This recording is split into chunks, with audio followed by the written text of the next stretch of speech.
नमस्कार, मैं हूं निशा पंड्या। टैरिफ वॉर की वजह से हाल फिलहाल हम देख रहे हैं पूरे विश्व में उथल-पुथल मची हुई है। ऐसे में विश्व पे, हमारे भारत पे और हम पर इसका कितना असर पड़ेगा, इसकी आज हम चर्चा करेंगे। आज हमारे साथ दुबई से डॉक्टर धर्मेश भाटिया, जो खासकर कमोडिटी एक्सपर्ट हैं, वो हमारे साथ जुड़ रहे हैं। Dharmesh, welcome to the show. Thank you.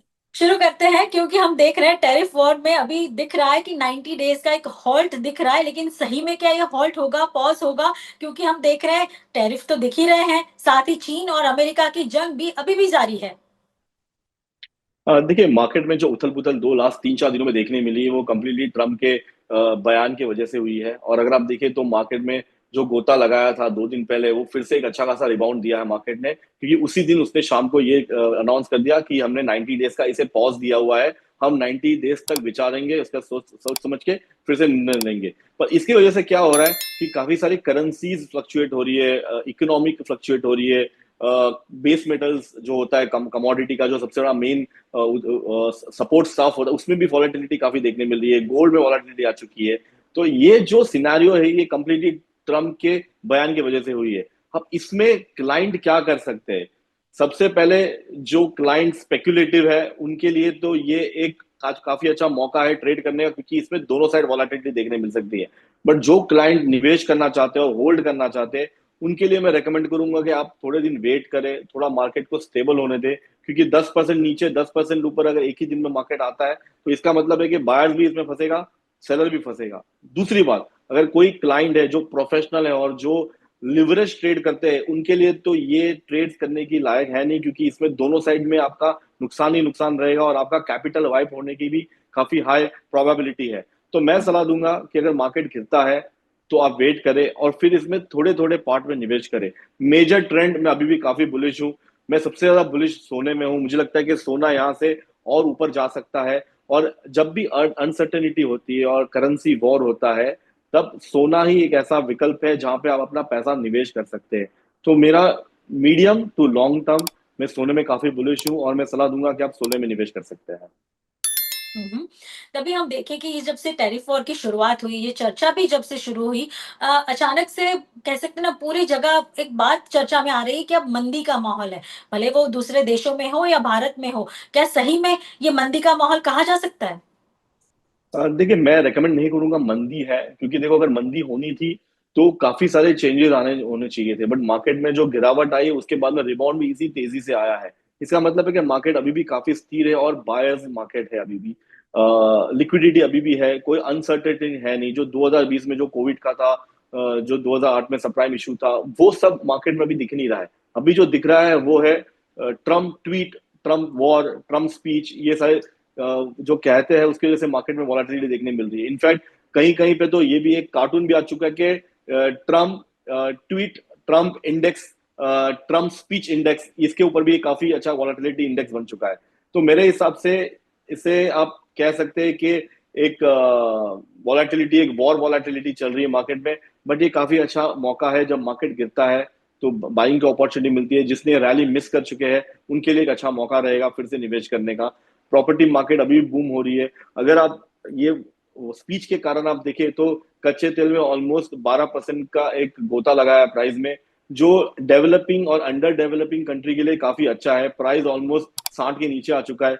No doubt US भी कच्चा तेल प्रोड्यूस करता है, शेल प्रोडक्शन से उनका भी एक नुकसान हो सकता है, ओपेक को नुकसान हो सकता है इसकी वजह से। बट अगर आप देखिए, जो बाकी चाइना, इंडिया है, जो ब्रिक्स कंट्री है जिसमें तेल नहीं है, उनके लिए काफी फायदे का सौदा रहेगा। तो मेरे हिसाब से ये जो मार्केट में डिप आया है, ये मौका है। आप यहाँ पे निवेश करें, छोटा निवेश करें, बट मौका मिस ना करें, क्योंकि काफी दिनों बाद ऐसा गोता देखने मिला है प्राइस में। बिल्कुल, मार्केट गिरता है तो निवेश का मौका ज़रूर मिलता है, लेकिन हम देख रहे हैं कि भारत में तो एक गिरावट सबसे बड़ी देखने को मिली, लेकिन यूएस मार्केट हो या दूसरे वैश्विक मार्केट हो, वो भी अछूते नहीं हैं। क्या ये जो गिरावट है, वो अभी पॉज़ ले चुकी है या खत्म हो चुकी है, या फिर और एक ऐसे झटके आते रहेंगे? आपका क्या मानना है मार्केट की वॉलेटिलिटी पे? देखिए, वॉलेटिलिटी रहेगी तो मार्केट रहेगा, अगर नहीं रहेगा तो मार्केट में आप ट्रेड ही नहीं कर पाओगे। सेकेंड बात, मैं ट्रम्प के स्पीच पे मैं प्रेडिक्ट नहीं कर सकता, कोई भी नहीं प्रेडिक्ट कर सकता। वो कभी आके क्या बोल के जाता है, किसी को नहीं पता चलता, और मार्केट में उसकी वजह से काफी एक वेव पैटर्न बनता है। तो अगर आप देखिए तो ये जो पैटर्न लास्ट एक हफ्ते में देखने मिला है, इसमें काफियों का पैसा काफी नुकसान हो चुका होगा, क्योंकि ये ऑलमोस्ट 10 से 15% एक ही दिन में गिरा था और वापस से 7-8% एक ही दिन में बढ़ गया। तो इसकी वजह से क्या होता है कि मार्केट में जो इंडेक्सेस है, जो वॉलेटिलिटी इंडेक्स है, वो काफी स्पाइक हो जाता है और इसमें जो छोटे निवेशक है वो फंस जाते हैं। बड़े निवेशक जिनके पास डीप पॉकेट है वो अपनी पोजीशन होल्ड करते हैं और जब नीचे गिरता है तो बाय करते हैं। तो मैं जो सारे प्रेक्षक हैं जिन्हें मैं सलाह दे सकता हूं, मैं दूंगा कि आप अपने चादर से ज्यादा इसमें निवेश न करें। आपकी क्षमता अगर 100 की है तो आप 10 डालें, अगर मार्केट और गिरता है तब 10 डालें। आप 100 पे 100 लगाओगे और मार्केट घूम गया तो काफी वॉलेटिलिटी आ सकती है। वही हमने देखा 2020 से लगातार हमारे भारतीय बाजार में तेजी दिखी। अचानक से एक रीजन मिल गया भारत की बाजार को करेक्ट होने का और ये हमने बहुत जोरों से भारतीय बाजार को गिरते हुए देखा। आप भारतीय बाजार को इस पूरे सिनारियो को किस तरह से वैल्यूएट कर रहे हैं और एक भारतीय निवेशक को भारतीय मार्केट शेयर मार्केट को किस तरह से समझना चाहिए अभी के सिनारियो से? देखिए, अगर मैं रेकमेंड करूंगा, अगर मार्केट इंडियन मार्केट कैसा है, तो मैं आपको एक बेसिक स्टैटिस्टिक बताना चाहता हूं। अगर आप पूरे के पूरे वर्ल्ड मार्केट में अगर आप इंडियन मार्केट देखें, उसमें सबसे ज्यादा तेजी आई है कंपैरेटिवली बाकी। अगर दूसरी बात देखें, जब जो मार्केट जब बूम होता है तो उसकी करेंसी भी वैल्यूएट होती है। अगर आप इंडियन करेंसी देखें तो उसमें इतनी पिटाई नहीं हुई जितनी बाकी के जो नेबरिंग कंट्रीज है, इंक्लूडिंग सिंगापुर। सिंगापुर में भी काफी पिटाई देखने मिली है, चाइनीज करेंसी में पिटाई हुई है। अगर आप श्रीलंका देखे, पाकिस्तान देखे, ये सारे एशियन करेंसी में काफी जोरदार पिटाई हुई है कंपैरेटिवली इंडियन मार्केट। तो इसका मतलब है कि रूपी काफी स्टेबल है। रूपी स्टेबल है तो कंट्री स्टेबल है, सरकार स्टेबल है। अब आगे देखिए, इंडेक्स में वर्ल्ड मार्केट में इंडिया भी सबसे आगे है, क्योंकि करेंसी स्टेबल है। फॉरेन एफआईआई एफडीआई के लिए जब स्टेबल करेंसी होती है तो उनको एग्जिट एंट्री करने का मौका मिलता है। अब क्या हो रहा है कि इंडियन मार्केट में जो फॉल आया है वो पीक से आया है। बाकी सारे करंट कंट्रीज में जो फॉल है वो मिड लेवल से आया है। तो ऐसा लगता है कि अरे इंडिया में ज्यादा नुकसान हुआ, बट ऐसा नहीं हुआ है। ये पीक से फॉल हुआ है, एक हेल्दी करेक्शन है जहां पे फिर से निवेश करने का ही मेरा सलाह रहेगा। मुझे लगता है कि यहाँ से फिर से मार्केट एक अच्छी छलांग लगा सकता है। और अगर ट्रम्प की जो स्पीचेस है वो थोड़े थम जाएंगे, थोड़े संभल जाएंगे, तो सबसे ज्यादा तेजी देखने को मिल सकती है। दो सपोर्टिव फैक्टर है, एक तो कच्चा तेल नीचे है और दूसरा कॉपर नीचे है, जो दोनों 52 महीने के निचले स्तरों पर ट्रेड हो रहा है। ये इंडिया के लिए काफी अच्छा फायदे का सौदा रह सकता है, स्पेशली इंडस्ट्रियल मार्केट के लिए, क्योंकि दोनों कमोडिटी सस्ती मिल रही है। इंडिया के ट्रेड डेफिसिट में इसका काफी बड़ा योगदान है। तो अगर ये कम होता है तो डेफिनेटली रुपी संभल जाएगा और फिर से आपको तेजी देखने मिल सकती है इंडेक्स में। तो मैं रेकमेंड करूंगा कि आप गिरावट पे बाय करें, ना कि पैनिक होकर अपनी पोजीशन एग्जिट करें। डेफिनेटली तो इसी पे मैं आगे सवाल पूछना चाहूंगी क्योंकि आपकी एक्सपर्टीज है कमोडिटीज में। आप दुबई में बैठे हुए हैं तो आपकी नजर तो क्रूड पे होगी होगी, क्योंकि हम जनवरी से देखें तो अब तक क्रूड में 20% के आसपास की गिरावट देखी हुई है। आगे का सिनारियो आपको क्रूड का कैसा लग रहा है, क्योंकि हम भारतीय भारतीय लोगों के लिए सबसे ज्यादा जो इम्पोर्ट होता है वो क्रूड ही है।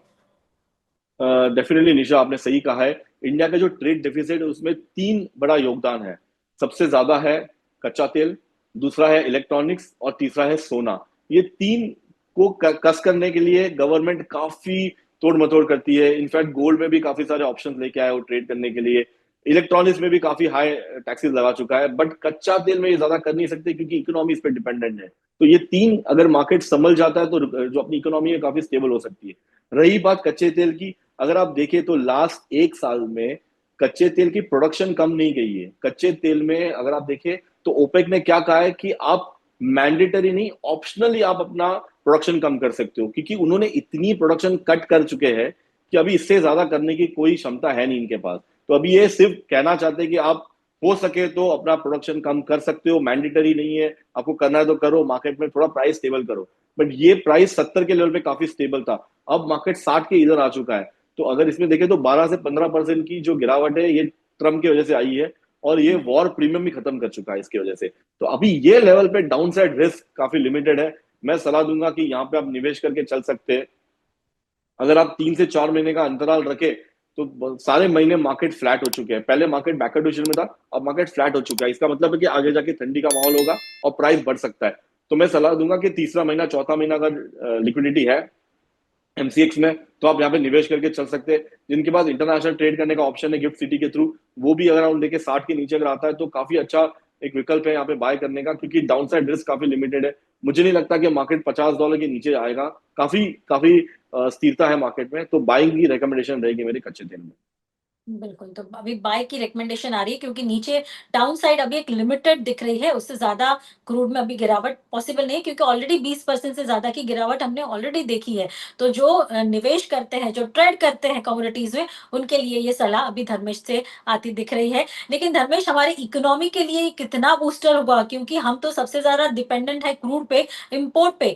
क क्या हमारे लिए आगे जाके ये पॉजिटिव सिनेरियो फिलहाल 6 महीने या 1 साल के लिए बन रहा है? देखिए, मेरे हिसाब से अगर ये प्राइस 60 के इर्द गिर्द घूमता है तो definitely India, specially BRICS country के लिए काफी फायदे का सौदा रह सकता है। जितना हो सके उतना इंपोर्ट करके स्टोर करने की क्षमता इंडिया में होगी, वो कर लेंगे और अपनी पोजीशन होल्ड करेंगे। आगे जाके तो मुझे लगता है कि फिर से मार्केट अप ट्रेंड हो जाएगा और फिर से 60 से 70 के लेवल्स आपको देखने मिल सकते हैं, मे बी 80 भी आ सकता है अगर इकोनॉमी बूम होगी। क्योंकि अगर कच्चा तेल नीचे आता तो इन्फ्लेशन काफी नीचे आ जाते हैं, स्पेंडिंग कैपेसिटी बढ़ जाएगी अंडर डेवलपिंग कंट्री की, और फिर से वो बेस मेटल्स, प्रॉपर्टीज इसमें निवेश करेंगे, जहां फिर से मार्केट एक साइकिल बढ़ सकता है। तो बाइंग की सलाह रहेगी मेरी, और मुझे लगता है कि इंडिया के लिए काफी फायदे का सौदा रहेगा। बट नो डाउट ये छोटी अवधि के लिए हो सकता है, 3 से 6 महीने के लिए हो सकता है, बट आगे जाके फिर से मार्केट एक रिबाउंड होकर फिर से $70 के इर्द गिर्द घूम सकता है। इसके लिए एक और सवाल मैं जोड़ना चाहूँगी क्योंकि हम देख रहे हैं हाल-फिलहाल हम ग्रीन एनर्जी को बूस्टर हाँ, देख रहे हैं मिलता दिख रहा है। क्या इसकी कोई इम्पैक्ट क्रूड पे आएगी? देखिए, मुझे इसमें इतना कुछ ज़्यादा लगता नहीं है। जो डेवलपिंग कंट्रीज़ है, उसमें भी अगर देखिए तो काफ़ी सारे ईवी कार्स अवेलेबल है मार्केट में। अगेन ईवी को चार्ज करने के लिए भी इलेक्ट्रिसिटी की ज़रूरत पड़ती है, जो फिर से या तो कोयला या कच्चे तेल से ही बनता है।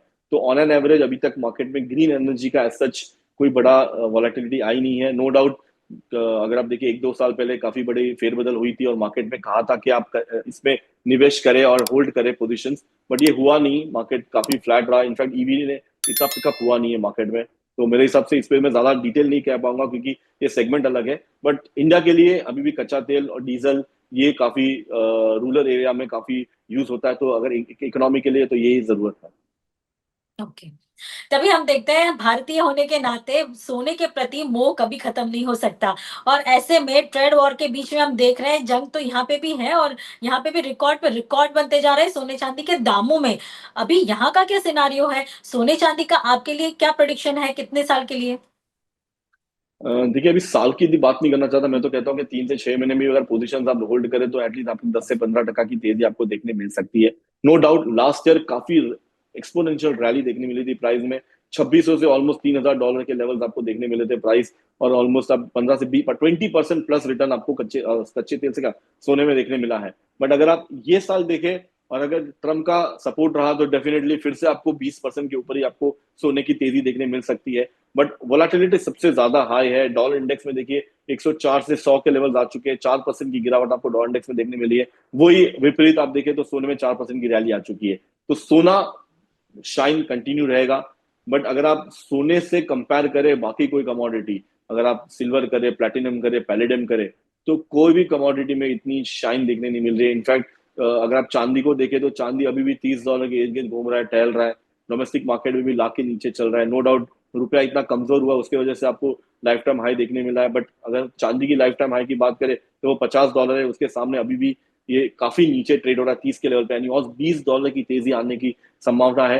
बट $20 तेजी आने के लिए इसको इंडस्ट्रियल डिमांड की जरूरत है। तो एक चिकन एंड एग की स्टोरी है अभी कि आप चांदी में डालें या सोने में डालें। सोना नो डाउट महंगा है।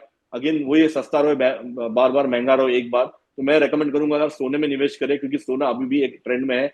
चांदी जो गरीबों का सोना है, जो अभी भी घूम नहीं रहा है, हिल नहीं रहा है, उसमें ना निवेश करें, क्योंकि जब तक इंडस्ट्रियल डिमांड नहीं बढ़ेगी चांदी में आपको एकदम लंबी तेजी देखने नहीं मिल सकती। तो सोना ही एक विकल्प रहेगा। आप अपने पोर्टफोलियो का मैं रेकमेंड करूंगा 5 से 10% बढ़ा के आप अपनी पोजीशन इसमें डाल सकते हैं और इसमें अच्छा फायदे का सौदा रहेगा। लेकिन भारतीय दाम के अनुसार आपको कौन सी रेंज में सोना अभी दिख रहा है? छोटी अवधि से लेके अगर आप मैं दिसंबर तक अगर बात करें तो मुझे लगता है कि ये 1,20,000 तक के लेवल्स भी आपको दिखा सकता है। मार्केट काफी बुलिश है, और अगर सोना बढ़ता है तो रुपया भी डिप्रिशिएट होने की काफी हाई प्रोबेबिलिटी, और फॉरवर्ड्स में 90-91 के लेवल्स भी आपको देखने मिल सकते हैं, जो यहाँ से 3 से 4% और वीक हो सकता है। तो डबल इम्पैक्ट होगा। तो ऑन एन एवरेज मैं रेकमेंड करूंगा कि यहाँ से 10% की तेजी और है, जो $300 आप पकड़ के चलो, तो 3500 से 3400 के लेवल्स आपको देखने मिल सकते हैं। तो रेडी रहिए भारतवासियों, आपको ज़्यादातर पे करना पड़ सकता है। अगर आप गोल्ड ज्वेलरी खरीदने जाते हो, तो आपको सोना अभी महँगा पड़ेगा और जो ट्रेड करते हैं फ्यूचर्स में, उनके लिए ये एक स्ट्रैटेजी बनती दिख रही है। लेकिन क्या होता है ना, म ज जब ये तेज़ी की खबरें आती हैं ना, तभी बहुत सारी खबरें ऐसी भी आती हैं कि सोने में आगे जाके गिरावट आनी ही है। मतलब समझिए 60,000 तक भी सोना आ सकता है। बहुत सारी खबरें ऐसी घूम रही थी, क्या सही में इन पे भरोसा करना चाहिए? क्योंकि एक होप बन जाती है भारतीयों को कि हाँ चलो भाई थोड़ा वेट कर लेते हैं, नीचे आएगा ही आएगा। देखिए मेरे हिसाब से जो सेंट्रल बैंक की जो बाइंग कंटिन्यूस चल रही है सोने में, काफी थिन चांसेस है आने का, क्योंकि देखो कमोडिटी में आप कोई नहीं कह सकता कि ट्रेंड प्रॉपर है। बट अगर आप देखें कि जो रफ्तार से बढ़ रहा है और जो स्टेबिलिटी सोने में देखने मिल रही है, उसके वजह से मुझे नहीं लगता कि हम प्राइस अभी 2800 2700 के लेवल्स आपको दिखा सकता है। फंडामेंटली काफी स्ट्रांग है, सारे सेंट्रल बैंक्स बाय कर रहे हैं। तो मैं रेकमेंड करूंगा कि आप हर डिप पे बाय करके चले। पोजिशनली काफी स्ट्रांग है सोना। वहीं ये क्या टैरिफ वॉर है, ये सोने के लिए खतरनाक साबित हो सकता है? देखिए टैरिफ वॉर की वजह से इकोनॉमी और करेंसी काफी फ्लक्चुएट हो सकती है। कमोडिटी में गोल्ड को हम करेंसी कहते हैं। अगर आप देखें वर्ल्ड मार्केट में एक्सईयू जो कहते हैं वो करेंसी में आता है। अगर आप कभी भी ब्लूमबर्ग देखें तो करेंसी में दिखेगा, ना कि वो प्रेशियस मेटल्स। बट अगर आप देखें तो वॉलेटिलिटी में सबसे ज्यादा जो सेफ हेवन बाइंग होती है वो है सोना। तो सोना डेफिनेटली यहाँ पे चमक बरकरार रह सकता है जब तक ट्रम्प अपने विचार बदलते रहेगा, सोना अपनी चाल पे चलते रहेगा। ट्रेंड ऊपर है तो गिरावट पे बाय करें, ना कि पैनिक होकर अपनी पोजीशन एग्जिट करके सेल साइड में रहे, क्योंकि फंडामेंटली टेक्निकली मार्केट काफी बुलिश है और 3,000 का जो आंकड़ा अभी इसने ब्रेक किया है, यहाँ से मुझे लगता है कि एटलीस्ट 10% की तेजी आने की संभावना काफी हाई है, जो कंप्लीटली चार्ट बेस कह रहा हूं मैं। प्लस इसे सपोर्ट फंडामेंटल मिल सकता है। तो 3300 के स्तर आपको अगर देखने मिले तो डोमेस्टिक मार्केट में एटलीस्ट यहाँ से 10,000 से 15,000 की रैली आपको देखने मिल सकती है। चेरी ऑन द टॉप, अगर इससे करेंसी डिप्रिशिएट हो गई तो ये और रैली कर सकता है डोमेस्टिक मार्केट में। तो बाय साइड में रहने की मेरी कोशिश रहेगी। मैं क्लाइंट को यही सलाह दूंगा, निवेशकों को यही सलाह दूंगा कि आप ट्रेंड के अगेंस्ट में ना जाए, गिरावट पे बाय करें। सेम इक्विटी मार्केट भी काफी बुलिश है, मार्केट गिरता है तो बाय करें और होल्ड करें, इसमें अच्छा मुनाफा मिल सकता है आपको। जब आप खरीदारी की सलाह दे रहे हैं, लेकिन सबका कह सकते हैं ना पोर्टफोलियो ऐसा नहीं होगा कि वो एक ही में निवेश करें। आई मीन कि फिजिकल गोल्ड लें, डिजिटल गोल्ड लें या गोल्ड ईटीएफ लें। किसमें निवेश के चांस ज्यादा अच्छे हैं और जहां से रिटर्न ज्यादा अच्छे हैं? देखो रिटर्न सबसे ज्यादा तो स्पेकुलेटिव में होगा। जो अगर आप डेरिवेटिव्स ट्रेड करते हो उसमें सबसे ज्यादा रिटर्न होगा, बट उसमें जोखिम भी ज्यादा है कि आपका कैपिटल भी वाइप आउट होने की शक्यता है।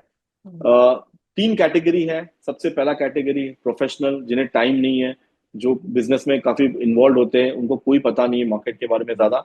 मैं उन्हें रेकमेंड करूंगा कि आप या तो म्यूचुअल फंड में लें या ईटीएफ में लें, लेके भूल जाए या स्टैगरेंट इन एसआईपी करें इसके ऊपर और होल्ड करें।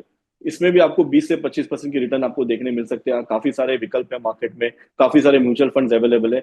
बट मेक श्योर कि आप ऐसा म्यूचुअल फंड चूज करें जो 100% बैक्ड बाय गोल्ड हो। इंटरनेशनली एसपीडीआर है जो हमेशा बैक बाय गोल्ड होता है। तो ऐसे करें, क्योंकि उसमें क्या होता है कि उसमें कोई लिवरेज नहीं होगा, कोई स्टैटिक होगा, उसमें रिटर्न्स कम मिलेंगे, बट एटलीस्ट आपको सेफ हेवन रहेगा, मार्केट बहुत स्टेबल रहेगा। दूसरा विकल्प ये है फिजिकल, जो ट्रेडिशनल विकल्प है। दुकान में जाओ, खरीद के रखो, लॉकर में रख दो। यही आपके पास दो विकल्प है। तीसरा प्रोफेशनली, जो मार्केट में 24 घंटा घुसे हो रहते हैं, जिनको मार्केट का नॉलेज है, इन डेप्थ आइडिया है, तो मैं उन्हें रिकमेंड करूंगा कि आप डेरिवेटिव्स में ट्रेड कर सकते हो, ऑप्शन में ट्रेड कर सकते हो। बट उसमें क्या, डेली आपको देखना पड़ेगा मार्केट में। तो ये तीन विकल्प है, आप चूज करो आपके इसमें आपको कौन सा समझता है और आपके डीप पॉकेट्स में जाता है। बट मेरा पर्सनल अगर एडवाइस होगा तो मैं सलाह दूंगा कि आप ईटीएफ, गोल्ड बॉन्ड्स, इसके तरफ आप अपना रुख रखें, क्योंकि ये एग्जिट और एंट्री के लिए भी बहुत सिंपल है। एंट्री करने के लिए आपको 2 मिनट लगेगा, एग्जिट करने के लिए आपको 2 मिनट लगेगा, आपको ज्यादा टाइम नहीं लगेगा, पैसे आपके अकाउंट में आ जाएंगे, क्लियर होगा। फिजिकली आपको जोखिम हो सकता है कि आपको घर पे रखना है, कभी कुछ हो सकता है, लॉकर का कॉस्ट एनीथिंग, तो वो एडिशनल है वो। बिल्कुल।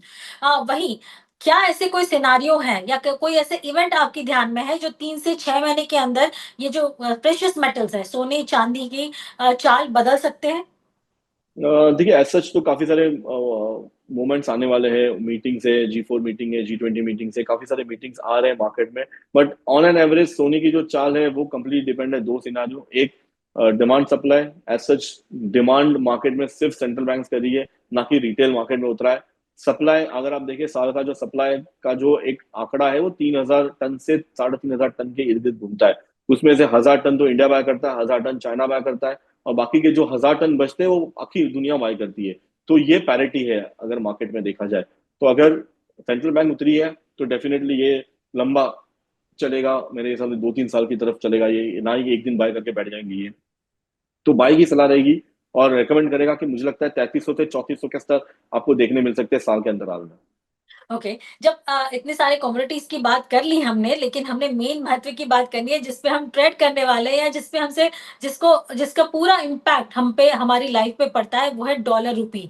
ये जो इक्वेशन है उसको आप हमें समझाइए, और ये जो टैरिफ वॉर है इसका इस पे कितना असर पड़ा है? देखिए अगर आप देखें तो यूएस ने भी इंडिया में भी टैरिफ लगाया था, बट वो उन्होंने 90 दिन के लिए हटा चुका है, तो मार्केट काफी स्टेबल है। बट आगे जाके 90 दिन 60 दिन के बाद कुछ ना कुछ तो आना ही है, या तो रहेगा या नहीं रहेगा।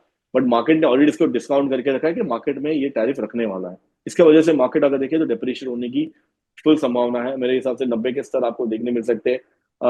जो प्रोफेशनल ट्रेडर्स हैं जो इन्वेस्टमेंट करना चाहते हैं, मैं सलाह दूंगा कि आप छोटी क्वांटिटी में डॉलर भी बाय करके चल सकते हैं। इसमें रिटर्न्स काफी कम मिलेगा, बट आपके करेंसी हेज हो सकता है। जो इंपोर्टर एक्सपोर्टर है उनके लिए भी काफी एक एक विकल्प हो सकता है कि आप अपनी पोजीशन हेज करें, क्योंकि आगे जाके अगर 1 रुपया भी अगर घूम जाता है तो काफी नुकसान होगा आपका, 3 से 4% का नुकसान आपको पॉजिटिव प्रॉफिट साइड में हो सकता है।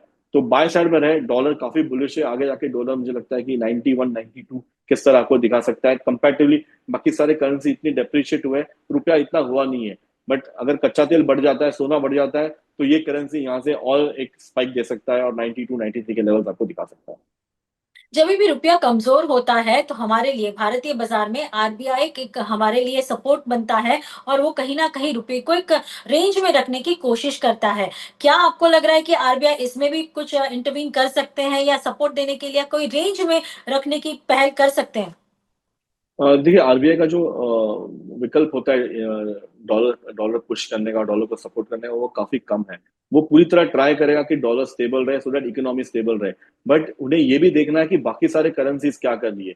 अगर आप सिंपल इक्वेशन देखिए, सबसे बड़ी मार्केट यूरोपियन मार्केट है जो इंडिया से भी बड़ी है। बट अगर आप यूरोपियन मार्केट देखें जो 1.2 पे चल रहा था, आज ऑलमोस्ट 1.1.03 से अभी थोड़ा बाउंस किया है। 20% का फॉल आपको यूरोपियन मार्केट में देखने मिल रहा है करेंसी में लास्ट 3 साल में। इसके कंपैरिजन में अपना इंडियन आईएनआर इतना डेप्रिशिएट हुआ ही नहीं है। इसका मतलब है कि आरबीआई इसे पकड़ के रख रहा है। जिस दिन आरबीआई ने इसे छोड़ा, उस दिन आप पकड़ के चलो कि 100 100 125 का रिव्यू आ सकता है। कंपैरिजन इंडिया के बाजू में जो नेबरिंग कंट्री है वो पाकिस्तान, अगर आप उसको पाकिस्तान से इंडिया के कंपेयर करें, तो वो ऑलरेडी 100% डेप्रिशिएट हो चुका है अपने से। तो इतना फेरबदल है। No doubt India is a booming economy, country stable है, गवर्नमेंट स्टेबल है, बूम हो रहा है। उसके वजह से मार्केट में काफी स्टेबिलिटी है, एफआईआई एफडीआई का फ्लो चल रहा है। बट अगर कुछ फेरबदल आता है, ट्रम्प ट्राई करेगा, तो रुपये में डेफिनेटली डेप्रिसिएशन हो सकता है और प्राइस यहाँ से काफी लुढ़क सकता है। तो मेरे हिसाब से आप डॉलर में निवेश करके, विकल्प है तो डॉलर में भी निवेश करके चल सकते हैं, स्पेशली एक्सपोर्टर इंपोर्टर के लिए मैं रेकमेंड करूंगा। बिल्कुल। तभी अगर हम ओवरऑल सिनेरियो अभी देखें, आप हमारे भारतीय निवेशकों को क्या ऐसी सलाह देंगे, कौन-सी कमोडिटी चुनना चाहिए, जहाँ पे क्विक आपको फ़ायदा हो सकता है? कौन-सी कमोडिटी कितने समय के लिए होल्ड करनी चाहिए? देखिए अगर आपको फास्ट चाहिए तो आप डेरिवेटिव्स में ट्रेड करो, बट अगेन जो मैंने सलाह है कि उसमें रिस्क काफी हाई होता है। स्टेबिलिटी अगर चाहिए तो मैं रेकमेंड करूंगा सोने में निवेश करो, पॉजिटिव रहेगा आपको। एटलीस्ट आपका 100 का 101 होगा, 99 नहीं होगा, क्योंकि मार्केट काफी ट्रेंडिव है। प्रॉफिट बुक जरूर करिए, मार्केट जब स्पाइक करता है फिर से नीचे आया तो फिर से बाय कर रही ये सेम सिनारियो आपको देखने मिल रहा है लास्ट 1 4 4 5 दिनों में। पर ट्रेंड काफी फॉर्म है, तो सोने में निवेश करने की मेरी पहली सलाह रहेगी। दूसरी सलाह मेरी रहेगी कच्चे तेल में। आपको कच्चा तेल अगर आगे के महीने में यहाँ पे मार्केट अगर स्टेबल होता है, $60 के दिन घूम रहा है, तो डेफिनेटली एक अच्छा मौका रहेगा यहाँ पे बाय करने का। मैं रेकमेंड करूंगा कि आप यहाँ पे निवेश करके चल सकते हैं। फिर से अप्रोक्सीमेटली अराउंड 6,600 6,700 के स्तर, यानी $70 के लेवल्स आपको फिर से देखने मिल सकते हैं। ये काफी फॉर्म है, बट इसमें स्लो एंड स्टेडी आपको निवेश करना पड़ेगा। गिरावट पे बाय करो और होल्ड करो। तीसरी मेरी कमोडिटी जो मुझे काफी अच्छी लगती है वो है कॉपर। कॉपर में अच्छी पिटाई देखने मिली है, ऑलमोस्ट 10% की गिरावट आपको लास्ट 3 दिन में देखने मिली है। यहाँ पे मार्केट काफी स्टेबल है, तो मैं सलाह दूंगा कि यहाँ पे फिर से आप स्लो एंड स्टेडीली बात करके बाय करके चल सकते हैं। फिर से मुझे लगता है कि 850 900 के स्तर आपको देखने मिल सकते हैं। अगर इकोनॉमी बूम हो गई, फिर से आपको ईयर एंड के पहले 900 का लेवल्स आपको देखने मिल सकता है। बट ये तीनों कमोडिटी काफी फॉर्म है। प्लस अगर रुपी डिप्रिशिएट हुआ तो ये चांसेस है कि जल्दी आने के चांसेस काफी हाई है। तो तीनों कमोडिटी में मेरी बाय की सलाह रहेगी, बाय ऑन डिप्स की स्ट्रैटेजी रहेगी मेरी, और आप होल्ड करिए, अच्छा मुनाफा मिल सकता है आपको। तो ये टैरिफ वॉर, ये ट्रेड वॉर ऐसे सारे जार्गन्स आते रहेंगे, ऐसी सारी इवेंट्स होती रहेंगी, लेकिन हाँ, आप अपने निवेश को एक सेफ रखिए, जैसे धर्मेश ने आपको सलाह दी है, उस तरह से स्ट्रैटेजी बनाइए और अपने निवेश को सेफ रख के ट्रेड कीजिए और अच्छा खासा मुनाफा कमाइए। बहुत-बहुत शुक्रिया धर्मेश, आपने समय समय निकाला और हमारे जो व्यूअर्स हैं, उनको ये सलाह दी। Thank you so much.